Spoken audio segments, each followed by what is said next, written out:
The last time anyone saw Sarah and her 7-year-old son Leo was at a dusty gas station off Interstate 80 in Wyoming.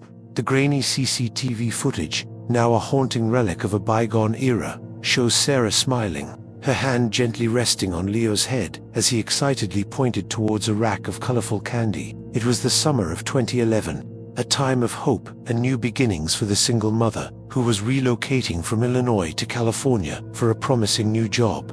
The open road symbolized a fresh start, a chance to leave behind a past marred by a difficult divorce and financial struggles. Their journey, however, would become a permanent detour into the unknown, a story whispered in hushed tones in the small towns that dotted the lonely stretch of highway. The initial alarm was raised by Sarah's sister, Jessica, when Sarah failed to check in as scheduled. The daily phone calls, a comforting ritual for the two sisters, abruptly ceased. Jessica's growing unease soon turned into frantic panic. She remembered Sarah's excitement, her voice buzzing with optimism about their new life on the West Coast. The silence on the other end of the line was deafening, a stark contrast to the vibrant hopes Sarah had shared just days before. Every unanswered call, every message left in the void, amplified the gnawing fear that something was terribly wrong. The search began with a sense of urgency, a flurry of activity against the vast, unforgiving landscape of the American West. Law enforcement agencies from multiple states coordinated their efforts, their patrol cars tracing and retracing Sarah's intended route. Missing person posters, bearing the smiling faces of Sarah and Leo, were plastered on gas station windows, truck stop bulletin boards, and local diners. The images served as a stark reminder of the human cost of this unfolding mystery. Their cheerful expressions, a stark contrast to the grim reality of their disappearance. For the officers involved, it was a race against time, a desperate attempt to find a needle in a haystack the size of a state dot as days turned into weeks. The initial flurry of activity gave way to a slow, methodical investigation. Detectives delved into Sarah's life, scrutinizing her relationships, her finances, and her recent past. They interviewed her ex-husband, who had a solid alibi, and her friends, who all painted a picture of a devoted mother and a determined woman. There were no signs of foul play, no indications that Sarah had intentionally vanished. It was as if she and her son had simply driven off the face of the earth, leaving behind a trail of unanswered questions and a family consumed by grief. The car, a reliable 2008 blue sedan, was also missing, adding another layer of complexity to the case. How could a vehicle simply vanish without a trace on a major interstate? Investigators explored every possibility: a staged disappearance, a carjacking gone wrong, a tragic accident in a remote, undiscovered location. They scoured ravines, checked with salvage yards, and sent out alerts to law enforcement agencies across the country. But the car, like its occupants, remained elusive, its absence a gaping hole in the fabric of the investigation. The emotional toll on Sarah's family was immeasurable. Her parents, aged and frail, seemed to shrink with each passing day, their hopes slowly eroding like a sandstone cliff in the wind. Jessica became the family's reluctant spokesperson, her face a constant presence on local news channels, her voice pleading for any information, any clue, no matter how insignificant.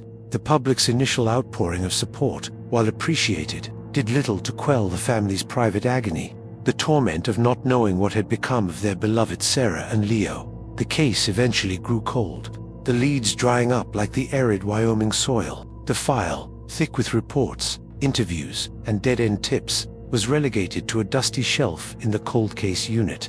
For the investigators, it was a frustrating reminder of their limitations, a case that would haunt them for years to come. The names Sarah and Leo became synonymous with the mysteries of the open road, a cautionary tale for travelers venturing into the vast, empty spaces of the American landscape. For 14 long years, the silence was deafening. The world moved on, but for Sarah's family, time stood still. Forever frozen in the summer of 2011, birthdays and holidays were painful reminders of the two empty chairs at the dinner table. Jessica never stopped searching, her personal crusade a testament to a sister's unwavering love. She created a website, a social media page, and a podcast, all dedicated to keeping Sarah and Leo's story alive, a digital flame in the darkness of the unknown. The discovery, when it finally came, was as unexpected as it was shocking. A lone fisherman, casting his line into the placid waters of the Green River, felt a snag. He assumed it was a log, a common occurrence in these parts. But as he tugged, the object slowly emerged from the murky depths, revealing a shape that was both familiar and horrifying. It was the rusted, algae-covered shell of a car, a ghost from a forgotten time. The fisherman, a man who had spent his entire life on this river, knew immediately that he had stumbled upon something significant. His heart pounded in his chest as he dialed 911, his voice trembling as he reported his find. He didn't know it yet, but his accidental discovery was about to reopen a wound that had never truly healed, and finally, after 14 long years, provide the answers that a heartbroken family had so desperately sought. The morning of the discovery dawned crisp and clear. A typical late spring day in Sweetwater County, Wyoming. Old Man Hemlock, as he was affectionately known in the local community, had been fishing the Green River for over 50 years. He knew its currents, its secrets, and its hidden depths like the back of his hand. That day, however, the river would reveal a secret it had held for 14 years, a secret that would send shockwaves through the quiet town and beyond. The familiar tug on his line felt different this time, heavier, more resistant.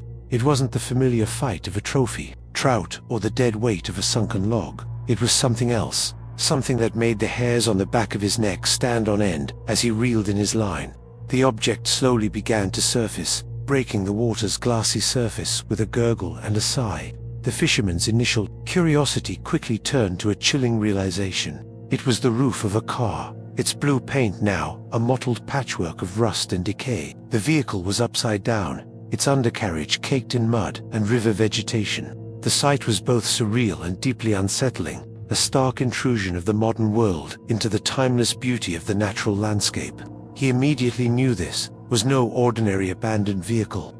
This was a tomb. The call to 911 was brief and to the point. The fisherman, his voice strained with a mixture of awe and trepidation, reported his find, his words painting a vivid picture for the dispatcher on the other end of the line. Within minutes, the tranquil solitude of the riverbank was shattered by the wail of sirens. Sheriff's deputies, state troopers, and a dive team descended on the scene. Their presence a stark contrast to the peaceful serenity of the surrounding wilderness. The fisherman watched from a distance, a silent witness to the unfolding drama. The gravity of his discovery slowly sinking in. The recovery operation was a delicate and painstaking process. The dive team, their movements slow and methodical in the murky water, first confirmed the presence of human remains inside the vehicle. The news, relayed in hushed tones over the police radio, cast a somber pall over the entire scene. A heavy-duty crane was brought in, its massive arm reaching out over the river like a giant metal claw. Chains were carefully attached to the car's axle, and with a groan of straining metal, the vehicle was slowly lifted from its watery grave. As the car was brought ashore, the full extent of the tragedy was revealed. The vehicle was a 2008 blue sedan, its license plate, though heavily corroded, still legible. A quick check of the registration confirmed what the investigators had already begun to suspect. This was Sarah's car, the missing piece of a puzzle that had baffled them for 14 years. The discovery sent a ripple of excitement and renewed hope through the law enforcement community, a chance to finally bring closure to a case that had long been considered unsolvable. The emotional impact on the original investigators was profound. Many of them were now retired, their days of chasing criminals replaced by the quiet rhythms of civilian life. But the memory of the missing mother and son had never faded, a ghost that lingered in the back of their minds. The news of the discovery brought them back together, a reunion of old comrades united by a shared sense of purpose. They dusted off their old case files, their minds racing to recall the details of an investigation that had consumed so much of their time and energy. For Sarah's family, the news was a double-edged sword. On the one hand, it was the confirmation of their worst fears, the definitive end to any lingering hope that Sarah and Leo might still be alive. On the other hand, it was the beginning of the end of their long and agonizing wait. The uncertainty, the not knowing, had been a form of torture, a constant state of suspended animation. Now, at least, they had answers, however painful they might be. Jessica, the ever-resilient sister, prepared herself for the difficult road ahead, her heart a tumultuous mix of grief and relief. The discovery of the car and the human remains was just the beginning of a new chapter in this tragic story. The vehicle, now a crucial piece of evidence, was transported to a secure facility for forensic analysis. Every inch of its rusted and water-damaged interior would be meticulously examined for clues. The remains, though badly decomposed after 14 years in the water, held the promise of a positive identification and, perhaps, some insight into what had happened on that fateful day. The media, both local and national, descended on the small Wyoming town, their satellite trucks and news vans, a stark reminder of the public's enduring fascination with true crime stories. The case of the missing mother and son, once a cold case, was now front-page news, its tragic details captivating a new generation of armchair detectives. The pressure was on for the investigators to not only identify the remains, but also to piece together the final moments of Sarah and Leo's lives. The fisherman, the unwitting catalyst for this renewed investigation, retreated from the spotlight, his brief moment of fame a stark contrast to his quiet and solitary life. He had no desire for accolades or recognition. His only hope was that his discovery would bring some measure of peace to the family that had suffered for so long. As he returned to his beloved river, he couldn't help but feel a sense of reverence, a newfound respect for the secrets that lay hidden beneath its tranquil surface. The news of the discovery sent ripples through the law enforcement community, reaching the ears of retired detective Frank Miller. 14 years ago, he had been the lead investigator on the case, and the disappearance of Sarah and Leo had haunted him into his retirement. Now, with the car found, the echoes of the past came rushing back, as vivid and as painful as they were in 2011. He remembered the long hours, the dead-end leads, and the overwhelming sense of frustration. The case had become a part of him, a personal failure that he had carried for over a decade. He immediately contacted the Sweetwater County Sheriff's Office, offering his assistance, his old instincts kicking in with a familiar surge of adrenaline. Old case files, thick with dust and faded ink, were pulled from the archives. Miller, along with a new generation of detectives, pored over the documents, their faces illuminated by the glow of computer screens and the harsh fluorescent lights of the briefing room. They re-examined witness statements, old timelines, and the grainy CCTV footage from the gas station. The new team of investigators listened intently as Miller recounted the details of the initial investigation. His memory of the case, still sharp and clear, he spoke of the family's anguish, the media frenzy, and the gnawing feeling that they had missed something, some crucial clue that could have solved the case years ago. For Sarah's sister, Jessica, the news was a seismic shock, a brutal reopening of a wound that had never truly healed. She had spent 14 years in a state of suspended grief, clinging to a sliver of hope that her sister and nephew might one day return. Now, that hope was extinguished, replaced by the grim reality of their fate. The phone call from the sheriff's office was a blur, the words "car found, human remains," and positive identification swirling in her mind like a vortex of pain and disbelief. The certainty of their death was, in a strange way, a relief from the torment of not knowing. It was a cold and bitter comfort. Flashbacks to the summer of 2011 flooded Jessica's mind. She remembered her last conversation with Sarah, her sister's voice filled with excitement and anticipation. They had talked about the new house in California, the good schools for Leo, and the promise of a brighter future. Jessica had even joked with her about sending postcards from the road. Now, those memories were tinged with a deep and abiding sadness, a poignant reminder of all that had been lost. She clutched the faded photograph of Sarah and Leo, their smiling faces a testament to a love that had been tragically cut short. The forensic team, working in a sterile and climate-controlled environment, began the painstaking process of examining the vehicle. The car was a time capsule, its interior a silt-filled tableau of a journey interrupted. They carefully documented every item found inside: a child's superhero action figure, a half-eaten bag of chips, a roadmap of the western United States with a highlighted route. Each object was a silent witness, a small piece of the puzzle that the investigators hoped would shed light on the final moments of Sarah and Leo's lives. The team worked with a sense of reverence, keenly aware that they were handling the last vestiges of two lives that had vanished without a trace. Human remains, though badly decomposed, were treated with the utmost care and respect. A forensic anthropologist was brought in to assist with the identification process. Dental records and DNA samples were requested from Sarah's family. a grim but necessary step in confirming the identities of the deceased. The waiting period for the results was excruciating for the family. Another period of limbo in a saga that had been defined by uncertainty. For the investigators, it was a crucial step in building a solid case, a foundation upon which they could reconstruct the events that led to the tragedy. As the investigation gained momentum, the media's attention intensified. The story of the missing mother and son, with its elements of mystery, tragedy, and now a dramatic discovery, was a compelling narrative that captured the public's imagination. News outlets from across the country sent reporters to the small Wyoming town, all vying for the latest updates and exclusive interviews. The sheriff, a man unaccustomed to the national spotlight, found himself in the difficult position of having to balance the public's right to know with the integrity of the investigation and the privacy of the grieving family. The renewed investigation also brought forth a wave of new tips and leads. People who had traveled that same stretch of highway back in 2011 contacted the sheriff's office, their memories jogged by the recent news reports. Some recalled seeing a blue sedan pulled over on the side of the road, while others remembered a lone woman and a child at a rest stop.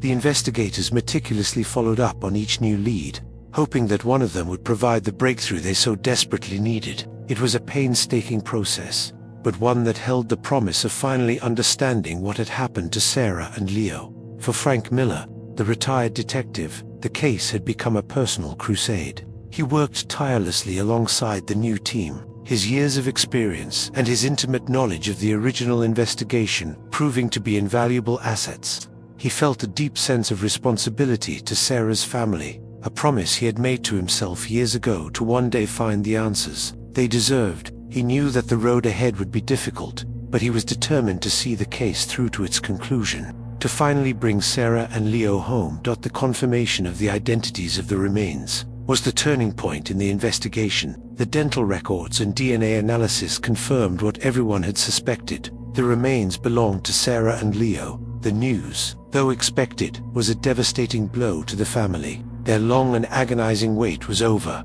but their grief was now raw and overwhelming. The investigators, however, now had the confirmation they needed to move forward, to shift their focus from a missing persons case to a death investigation. The question was no longer where was Sarah and Leo, but what had happened to them. With the identities of the remains confirmed, the focus of the investigation shifted to the car itself. The blue sedan, now a skeletal frame of rusted metal and shattered glass, was a treasure trove of potential clues. A team of forensic specialists, working with the precision of archaeologists, began the meticulous process of excavating the vehicle's interior. Every layer of silt and debris was carefully removed, sifted, and analyzed. It was a slow and arduous task, but one that held the promise of revealing the secrets that the river had guarded for 14 years. The first significant clue emerged from the driver's side of the vehicle. A single, muddy boot was found wedged beneath the brake pedal. It was a man's work boot, size 11, a detail that immediately raised a red flag. Sarah's ex-husband had been a person of interest in the initial investigation, but he had a solid alibi and wore a size 9 shoe. The presence of this boot suggested that someone else may have been in the car with Sarah and Leo, a third person whose existence had been previously unknown to the investigators. The discovery of the boot sent a ripple of excitement through the investigative team. It was the first tangible piece of evidence to suggest that the disappearance may not have been a tragic accident. The investigators immediately began to re-examine the original case files, looking for any mention of a male associate of Sarah's who might fit the description. They cross-referenced her phone records, her emails, and her social media accounts, searching for any connection, any lead that could help them identify the owner of the boot. Meanwhile, the forensic anthropologist continued her examination of the skeletal remains. While the cause of death was not immediately apparent due to the advanced state of decomposition, she did make a startling discovery. A small, circular fracture was found on Sarah's skull, a detail that was consistent with a gunshot wound. The news was a game-changer, transforming the case from a possible accident to a probable homicide. The investigators now had a working theory. Sarah and Leo had been murdered, and their car had been intentionally driven into the river to conceal the crime. The search for the murder weapon began immediately. The dive team returned to the green, River. Their search area now expanded to include the riverbed surrounding the spot where the car was found. They used high-powered metal detectors, their sweeps slow and methodical as they scanned the murky depths. It was a long shot, but the investigators knew that finding the weapon would be a crucial piece of the puzzle, a key that could unlock the identity of the killer. As the investigation delved deeper into the possibility of a homicide, the emotional toll on Sarah's family intensified. The news of the possible gunshot wound was a new and horrifying layer of trauma. The thought that their beloved Sarah and Leo had been the victims of a violent crime was almost too much to bear. Jessica, her voice choked with emotion, made a public plea for anyone with information to come forward. "Someone out there knows what happened," she said. Her words a raw and powerful appeal for justice. The discovery of the boot and the evidence of a possible gunshot wound also prompted a re-examination of the original witness statements. Frank Miller, the retired detective, remembered a particular tip from 2011 that had been dismissed at the time as unreliable. A long-haul trucker had reported seeing a blue sedan pulled over on the side of I-80, with a man and a woman arguing outside the vehicle. The trucker's description of the man was vague, but he did remember one detail. The man was wearing a dark-colored baseball cap and work boots. The tip, once a forgotten footnote in the case file, now seemed chillingly relevant. The investigators tracked down the trucker, who was now retired and living in Florida. They flew him to Wyoming, where he met with a forensic sketch artist, working from the trucker's faded memory. The artist created a composite sketch of the man seen arguing with Sarah. The image, a haunting and anonymous face, was released to the media, a digital ghost from the past that the investigators hoped someone would recognize. The release of the composite sketch generated a new wave of tips and leads. The sheriff's office was inundated with calls and emails, each one a potential piece of the puzzle. The investigators worked around the clock, sifting through the information, their hopes buoyed by the renewed public interest in the case. They knew that the killer had been living with his secret for 14 years, but they were confident that it was only a matter of time before that secret was brought to light. The final piece of the puzzle, however, came not from a tip, but from a meticulous search of the car's interior. Tucked away in the glove compartment, in a damp and mildewed envelope, was a photograph.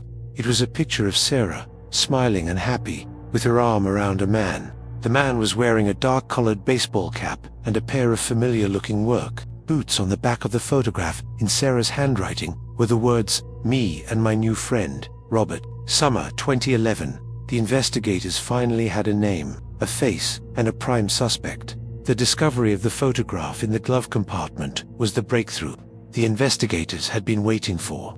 The man in the picture, identified only as Robert, was now the prime suspect in the murders of Sarah and Leo. The composite sketch, created from the trucker's memory, was a near-perfect match for the man in the photograph. The pieces of the puzzle were finally starting to fall into place, but the identity of Robert remained a mystery. The investigators immediately began a nationwide search for a man named Robert who had connections to Sarah or the state of Wyoming. Around the time of the disappearance, they ran the name through various databases, cross-referencing it with criminal records, DRIVERs, license photos, and social media profiles. The search was a daunting task, as Robert was a common name, and the photograph was over a decade old. The forensic team, meanwhile, made another crucial discovery. They were able to extract a partial fingerprint from the inside of the man's work boot. The print was degraded after years of being submerged in water, but the lab technicians were confident that they could create a usable sample for comparison. The fingerprint was entered into the national database, and the investigators waited with bated breath for a match. While they waited for the fingerprint analysis, the investigators focused their attention on Sarah's past. They re-interviewed her friends and family, showing them the photograph of Robert. No one recognized the man. He was a ghost, a phantom who had entered Sarah's life in the months leading up to her disappearance, and then vanished without a trace. The investigators began to suspect that Robert was an alias, a false identity used to gain Sarah's trust. The media's role in the investigation became even more critical. The photograph of Robert was broadcast on national news channels and shared widely on social media. The story of the missing mother and son, now a homicide investigation with a mysterious suspect, captivated the nation. The public's help was once again enlisted. with a substantial reward offered for any information leading to the identification and arrest of the man in the photograph. The breakthrough came from an unexpected source. A woman in a small town in Oregon saw the news report and recognized the man in the photograph. She contacted the tipper line, her voice trembling as she identified the man as her former brother-in-law, a man named Robert Bob Peterson. She told the investigators that Peterson was a drifter, a man with a long criminal record and a history of violence against women. She had not seen him in years, but she had never forgotten his cold, menacing eyes. The investigators immediately began to dig into Robert Peterson's past. They discovered that he had a string of arrests for assault, robbery, and domestic violence. He had served time in prison and had a reputation for being a charming but manipulative predator. They also discovered a chilling connection to the case. In 2011, Peterson had been working as a handyman at a motel just a few miles from the gas station where Sarah and Leo were last seen. Armed with this new information, the investigators obtained a search warrant for Robert Peterson's last known address, a dilapidated trailer on the outskirts of the Oregon town. They found the trailer abandoned, its interior in a state of disarray. But in a dusty old shoebox, they found what they were looking for, a photograph of a younger Robert Peterson, wearing the same dark-colored baseball cap as the man in the picture with Sarah. They also found a collection of newspaper clippings about Sarah and Leo's disappearance. The fingerprint analysis from the boot came back with a match. The partial print was a positive match for Robert Peterson. The investigators now had the forensic evidence they needed to link him directly to the crime scene. They had a name, a face, a criminal history, and now, a fingerprint. The net was closing in on the man who had eluded justice for 14 years. Hunt for Robert Peterson was on. Nationwide manhunt was launched, with his photograph and description broadcast on every news channel and law enforcement bulletin. The public was warned that he was considered armed and dangerous. The investigators knew that he could be anywhere, living under a new name, a new identity, but they were determined to find him, to bring him to justice for the cold-blooded murder of a mother and her young son. The face in the crowd was no longer anonymous. He was a wanted man, and the whole country was looking for him. The identification of Robert Bob Peterson as the prime suspect ignited a nationwide manhunt. The face that had been a ghostly composite sketch and then a faded photograph was now plastered across television screens, news websites, and electronic billboards from coast to coast. For the first time in 14 years, the faceless phantom who had haunted the investigation had a name. The public was warned that Peterson was a dangerous and manipulative individual with a violent past, and the sense of urgency to capture him was palpable. Law enforcement agencies across the country were on high alert, a digital dragnet tightening with every passing hour. Investigators meticulously traced Peterson's life, trying to piece together his movements over the past 14 years. They discovered he was a man who lived in the shadows, a drifter who moved from town to town, taking on odd jobs and living under a series of aliases. He had a knack for blending in, for becoming invisible. His trail was a complex and fragmented puzzle, a series of dead ends and false leads that stretched across multiple states. He had worked as a farmhand in Nebraska, a construction worker in Arizona, and a cook in a greasy spoon diner in Nevada, never staying in one place for too long. The team delved into Peterson's background, hoping to understand the man behind the monster. They spoke to his estranged family, who painted a picture of a deeply troubled individual from a young age. He was a loner, prone to fits of rage and obsessed with true crime stories. His ex-wife, the woman who had bravely come forward, provided a chilling account of his abusive and controlling behavior. She described him as a chameleon, capable of immense charm one moment and terrifying violence the next. Her testimony provided a crucial psychological profile of the fugitive they were hunting. The fugitive's trail was cold, but the investigators were relentless. They used modern technology to their advantage, tracking his digital footprint. They scoured social media for any potential accounts, analyzed old cell phone records, and used facial recognition software to scan public databases. They knew that in the digital age, it was nearly impossible to remain completely off the grid. Sooner or later, Peterson would make a mistake, a slip-up that would lead them right to his doorstep. A critical tip came from a librarian in a small town in Northern California. She recognized Peterson from the news reports. He had been a regular at the library for several months, using the public computers to search for information about cold cases and survivalist techniques. He had used a fake name, but his face was unmistakable. The librarian provided the investigators with the dates and times he had used the computers, giving them a recent and credible lead on his whereabouts. The investigators, working with the local sheriff's office in California, began to close in on Peterson. They set up a surveillance operation, monitoring the library and the surrounding area. They knew he was a creature of habit, and they were confident he would return. The waiting game was tense. Each passing car, each person walking down the street, a potential sighting. The air was thick with anticipation, the culmination of a 14-year-long pursuit. The moment of truth arrived on a quiet Tuesday afternoon. Peterson, looking older and more haggard than in his photographs, walked into the library and sat down at his usual computer. The investigators, who had been lying in wait, moved in swiftly and silently. Peterson was taken by surprise, his face a mixture of shock and disbelief. The man who had been a ghost for so long was finally in custody.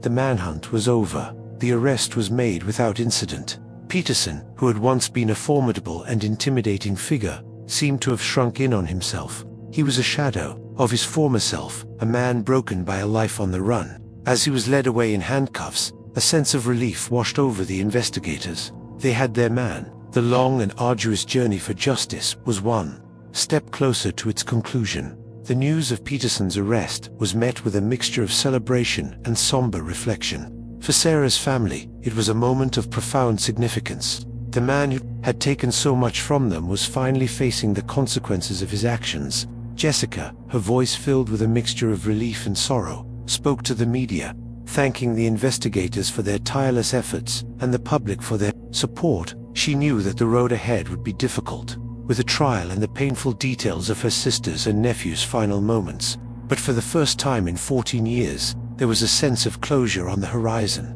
Robert Peterson, the fugitive, who had lived in the shadows for so long, was now facing the full weight of the justice system. He was extradited to Wyoming, where he would stand trial for the murders of Sarah and Leo. The once cold case was now a high-profile homicide trial, and the world would be watching as the secrets of that fateful day on the empty highway were finally revealed in a court of law. The interrogation room was small and stark, the air thick with an unspoken tension. Robert Peterson, now stripped of his freedom and his carefully constructed aliases, sat hunched over a cold, metal table. Across from him sat Frank Miller, the retired detective who had made it his personal mission to solve this case, and a young, sharp-eyed prosecutor from the Sweetwater County District Attorney's Office. The years on the run had taken their toll on Peterson. His face was a roadmap of anxiety and defeat, his once menacing eyes now darting around the room, searching for an escape that no longer existed. Initially,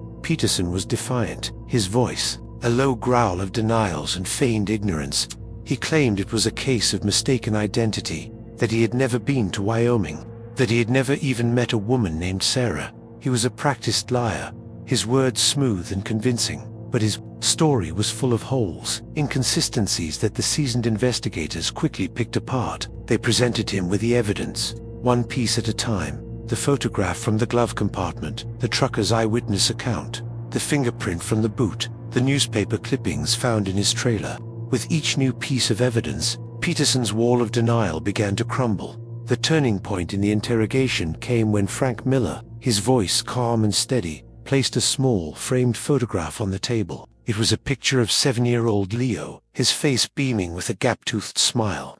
A picture of pure, unadulterated innocence. Miller didn't say a word. He just let the image hang in the air, a silent testament to the life that had been so brutally extinguished. Peterson stared at the photograph, his bravado finally giving way to a flicker of something else. Something that looked almost like remorse. The confession, when it finally came, was not a sudden damn burst of guilt, but a slow, agonizing trickle of words. Peterson, his voice barely a whisper, began to recount the events of that fateful day in the summer of 2011. He had met Sarah at the motel where he worked, charmed her with his stories and his feigned kindness. He had seen her as an easy mark, a lonely single mother who was vulnerable and looking for a fresh start. He had offered to help her with her move to California, a seemingly innocent gesture that was in reality the beginning of a deadly trap. He described the road trip, the growing tension in the car as his true colors began to show. He had made advances towards Sarah, which she had rejected.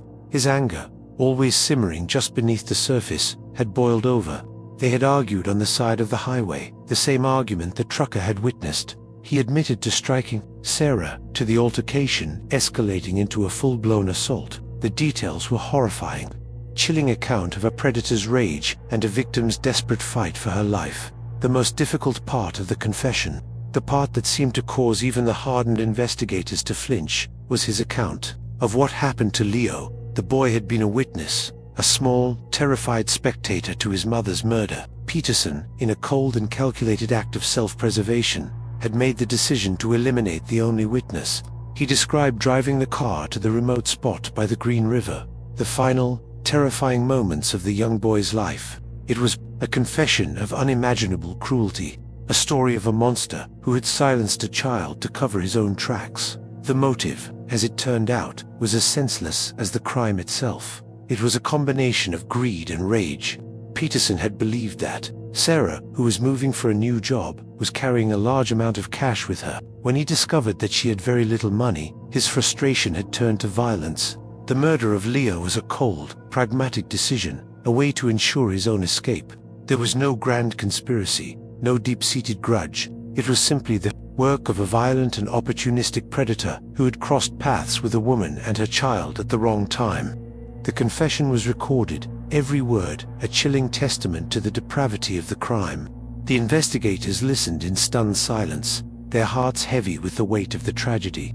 They had finally solved the case, but the victory was a hollow one. The answers they had sought for so long were more horrific than they could have ever imagined. The confession was a window into the mind of a killer, a dark and twisted landscape of violence, greed, and a complete disregard for human life. With the confession secured, the investigators had everything they needed for a successful prosecution.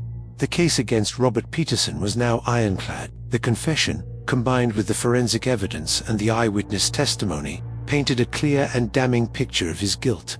The long and arduous journey for justice was nearing its end, but the emotional scars of the case would remain. With all those who had been touched by it, the news of the confession was relayed to Sarah's family. It was the final, brutal piece of the puzzle, the confirmation of their worst nightmares. Jessica listened to the details in a state of numb disbelief, the horror of her sister's and nephew's final moments washing over her in a wave of grief and rage. But through the pain, there was also a sense of grim satisfaction.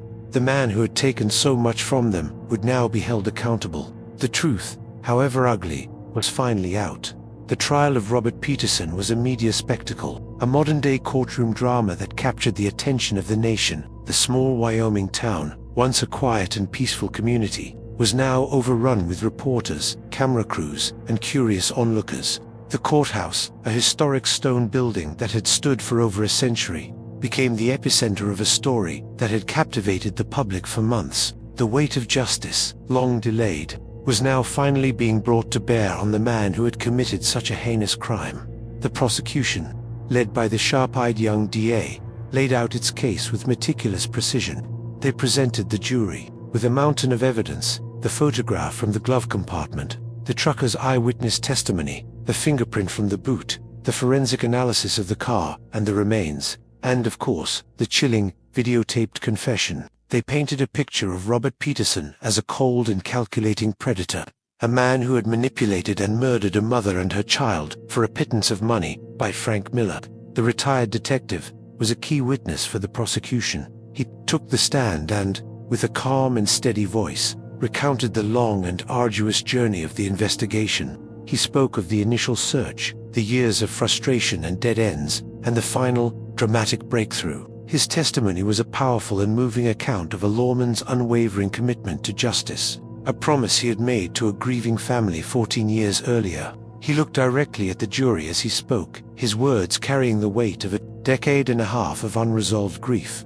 Sarah's sister, Jessica, also took the stand, her voice trembling but her resolve unshaken. She spoke of her sister, of her love for her son, of her hopes and dreams for a new life in California. She humanized the victims, reminding the jury that Sarah and Leo were not just names in a case file, but real people whose lives had been stolen. Her testimony was a raw and emotional tribute to her lost loved ones, a poignant reminder of the human cost of the crime. The courtroom was silent as she spoke, her words a powerful and heartbreaking testament to a family's enduring love. Defense, faced with a mountain of irrefutable evidence, had little to work with. They attempted to argue that the confession had been coerced, that Peterson was a man of limited intelligence who had been manipulated by the police. They tried to paint him as a victim himself, a product of a troubled childhood and a broken system, but their arguments fell flat in the face of the overwhelming evidence against him. The jury saw through the charade, their faces a mixture of disgust and disbelief, as the defense attorney tried to spin a tale of innocence. The most dramatic moment of the trial came when the prosecution played Peterson's videotaped confession. The courtroom was plunged into a chilling silence as the jury watched the man on the screen recount the gruesome details of the murders. Peterson, sitting at the defendant's table, refused to watch. He stared at the floor, his face a mask of indifference. The confession was a brutal and unflinching look into the mind of a killer, a chilling confirmation of his guilt. The jury was visibly moved, some of them wiping away tears as they listened to the harrowing account of Sarah and Leo's final moments. The trial lasted for 2 weeks, a whirlwind of testimony, evidence, and legal arguments. But in the end, the outcome was never really in doubt.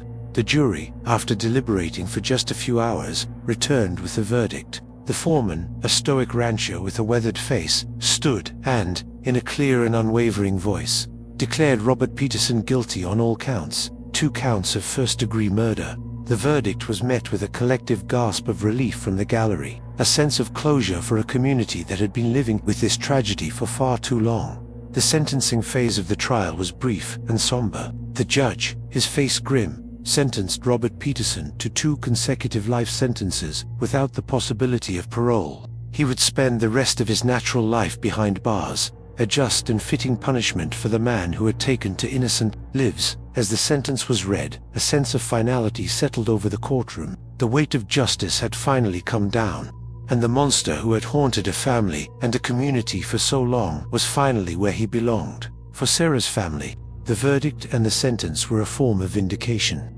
It would not bring back their loved ones, but it was a measure of justice, a public acknowledgement of their loss.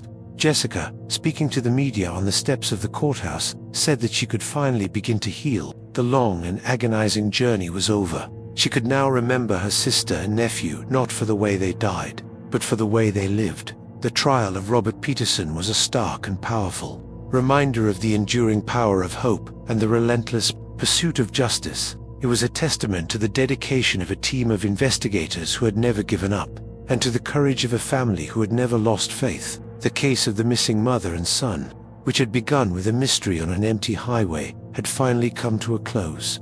Its tragic secrets revealed and its perpetrator brought to justice in the aftermath of the trial.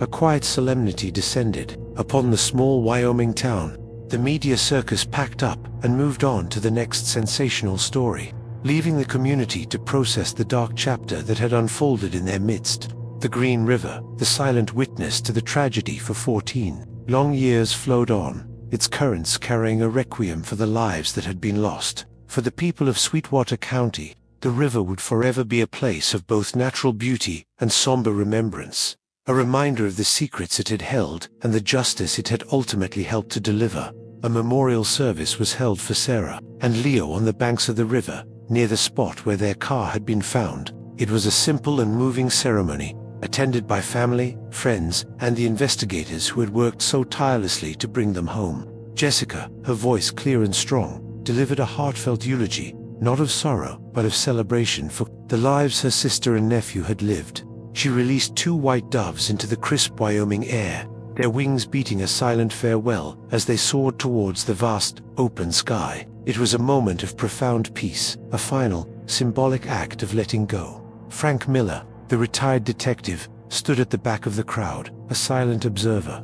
He felt a deep sense of satisfaction, a fulfillment of the promise he had made to himself and to Sarah's family so many years ago. The case had taken a piece of him, but it had also given him something back, a renewed sense of purpose and a profound appreciation for the resilience of the human spirit. He knew that the memories of Sarah and Leo would stay with him forever, a poignant reminder of the fragility of life and the enduring power of a detective's intuition. The fisherman who had made the initial discovery was also at the memorial. He had been hesitant to attend, not wanting to intrude on the family's private grief. But Jessica had insisted, telling him that he was a part of their story, the unwitting hero who had brought them the answers they had so desperately sought. He stood by the river's edge, his head bowed in a silent prayer, his heart filled with a mixture of sadness and a strange sense of peace. He had always respected the river, but now he saw it in a new light, as a place of both life and death, of secrets and revelations.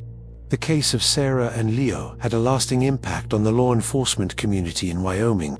It became a textbook example of the importance of cold case investigation, of the power of new technology, and of the value of interagency cooperation. The successful resolution of the case, after so many years, was a testament to the dedication and perseverance of the investigators, a reminder that no case is ever truly cold, that no victim is ever truly forgotten. It inspired a renewed focus on other unsolved cases in the state, giving hope to other families who were still waiting for answers. For Sarah's family, the end of the trial marked the beginning of a new chapter in their lives. The long and agonizing wait was over, the uncertainty replaced by a painful but definitive truth. They could now begin the slow and difficult process of healing, of learning to live with their loss.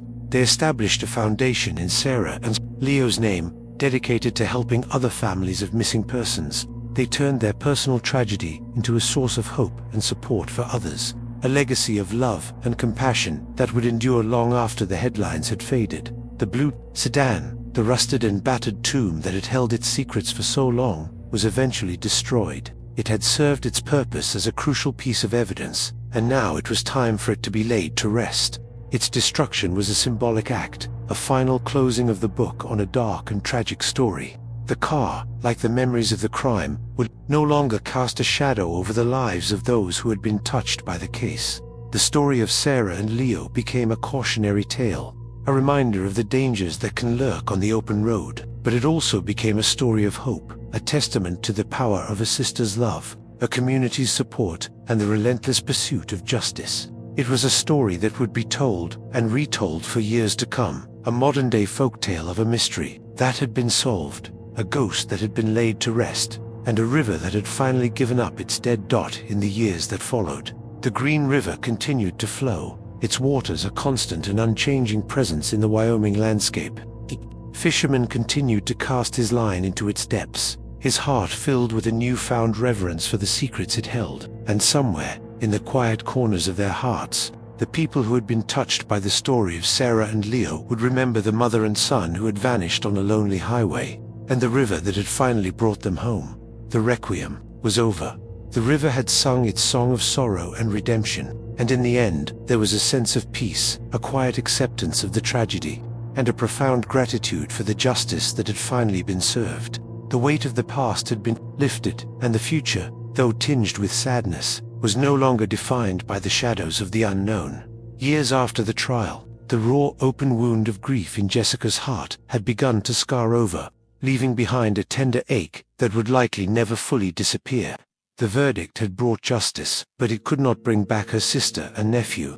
Yet, in the quiet solitude of her life, she discovered a new way to honor their memory, a path that led not to closure, but to a different kind of peace. She transformed her pain into purpose, becoming a prominent advocate for families of missing persons, her voice a beacon of hope for those lost in the same fog of uncertainty that had once consumed her. The foundation she established in Sarah and Leo's name grew into a national organization, providing resources, support, and a sense of community for families navigating the labyrinthine world of missing persons cases. Jessica traveled the country, sharing her story, her personal tragedy, a powerful catalyst for change. She lobbied for better legislation, for more funding, for cold case units, and for greater public awareness of the issue. Her work was a testament to the unbroken bond she shared with her sister, a love that had transcended death and transformed into a force for good in the world. Frank Miller, the retired detective, often visited Jessica at the Foundation's headquarters. Their shared experience had forged a unique and enduring friendship,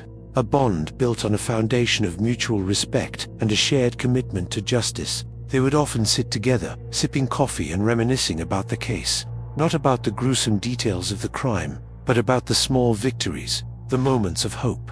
and the incredible resilience of the human spirit they had witnessed. Along the way, Frank found a new purpose in his retirement, volunteering his time as an advisor to the foundation. His years of experience a valuable asset to families in need. The small town in Wyoming, once the unwilling backdrop to a national tragedy, also found a way to heal. The community came together to create a memorial park on the banks of the Green River, a place of quiet reflection and remembrance. A simple stone monument was erected, engraved with the names of Sarah and Leo, and a dedication to all those who were lost but never forgotten. The park became a place of pilgrimage for families of missing persons from across the country, a symbol of hope and a reminder that they were not alone in their struggle. Robert Peterson died in prison, a forgotten old man in a maximum facility. He never showed any remorse for his crimes, his heart a cold and barren wasteland until the very end. His death went largely unnoticed, a quiet and unremarkable end for a man who had caused so much pain and suffering. For Sarah's family, his death was not a cause for celebration, but a final, quiet closing of a dark and painful chapter. He was no longer a part of their story. He was simply a ghost of the past, his power to inflict pain finally extinguished. The story of Sarah and Leo, the mother and son who vanished on a road trip, became a part of American folklore, a modern-day legend whispered around campfires and shared in online forums.